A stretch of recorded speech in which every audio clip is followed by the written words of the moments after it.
সাতক্ষীরা জেলার কৃষি সম্প্রসারণ অধিদপ্তরের তথ্য, শস্য ভাণ্ডার খ্যাত সাতক্ষীরার ৭ উপজেলায় ডিজেল সংকটের প্রভাব পড়েছে কৃষি খাতে। চলতি মৌসুমে জেলায় ৮২,৩৩৫ হেক্টর জমিতে বোরো ধানের চাষ হচ্ছে। এর মধ্যে ৫১,৫৩৭ হেক্টর জমিতে চলছে ডিজেল চালিত সেচ পাম্প। কিন্তু জ্বালানি সংকটের কারণে এসব পাম্প সচল রাখা কঠিন হয়ে পড়েছে।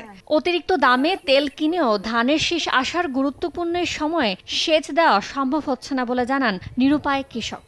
সেই সঙ্গে রয়েছে কাল বৈশাখী ঝড়ের তাণ্ডব। যেখানে যাচ্ছি সেখানে পাম্পে কয় তেল নেই, দোকানে গেলে বলে তেল নেই। আমরা পাম্পে গেলে তেল দেয় না, 200 টাকা আর 100 টাকার তেল দিতে মাঠের অবস্থা দেখতেছেন। তেল না পাওয়ার কারণে আমাদের জমিতে তো আমরা সেভাবে পানি দিতে পারছি না। ডিজি আইডি কার্ড ফটোকপি সবাই বলছি যে দে যাও, দেখি তেলের লাইন করে তা কিচ্ছু আসছে না। পানির ব্যবস্থা না হয় তো ধান ফলবে না, চিটি হয়ে যাবে। সরকারের কাছে আবেদন, আমাদের এই তেল সংকটের একটু যেন ব্যবস্থা করে দেয় অতি শিগগিরই। এ অবস্থায় জ্বালানি সংকট মেটানোর চেষ্টা করা হচ্ছে বলে জানিয়েছে স্থানীয় কৃষি বিভাগ।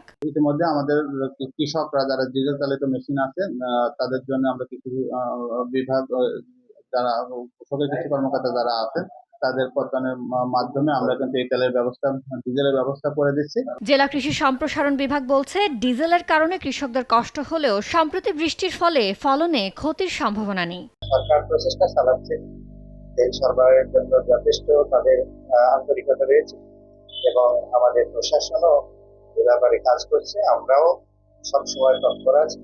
আশা করি আমাদের আমরা সাতক্ষীরাকে নির্বিঘ্নে উৎপাদন করতে পারব।